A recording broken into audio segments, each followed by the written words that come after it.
Assalamualaikum warahmatullahi wabarakatuh. Okey, takdiri kita pada malam ni di kolam pasir Pitadaya memandangkan malam ni 1-7 house penuh. Papa balik tak penuh lagi di kolam pasir.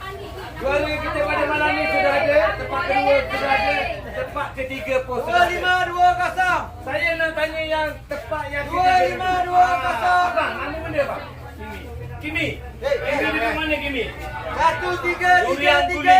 Anda tepat ketiga. 1-3-3. Anda naik pukul 11.30 minit. Malam ni 9 ekor je tepat. Rezeki anda malam ni. Abang Bek. Minggu depan lagi kan? 51,000 ada. 27-1-8.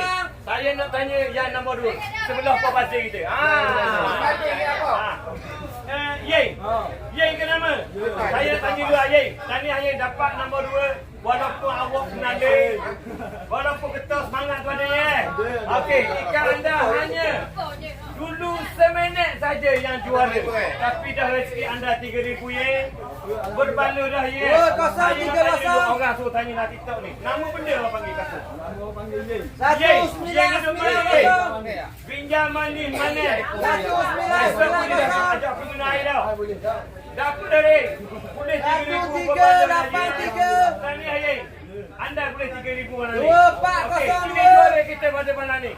Juara kita 2-4-0-2. sebanyak RM50,000 pada 16 hari 10 20 Kolam Pasir Nasi Dingin. Yang julung-julung kali kita main RM50,000, jurang RM100.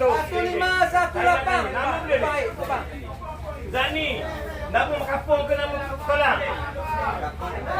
Sama. 1-8-5-5. Mana abang? Sungai Udon mana tu? Kolam Piang? Oh dekat je.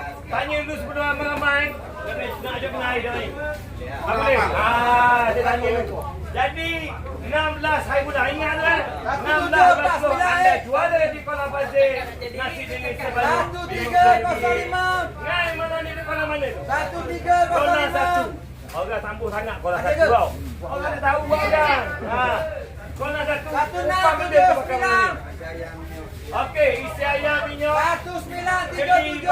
Kelima punya siapa minyak kecek. Ni dia. Okey, minyak kelima. 2-0-7-6. Jadi duit di tangan anda Yeng. 2-0-7-6. Kazani, duit di tangan anda RM50,000 ni. 1-0-1-6. Nak bila dah duit ni? 1-0-1-6. Okey, ni tuan dia. Saya kena tanya Pak Bazir. 2-7-2-4. Lebih saya halal wakil pada Bazir. Kurang saya 2-3-9-3. Okey, sekali lagi. 16 hari 10 20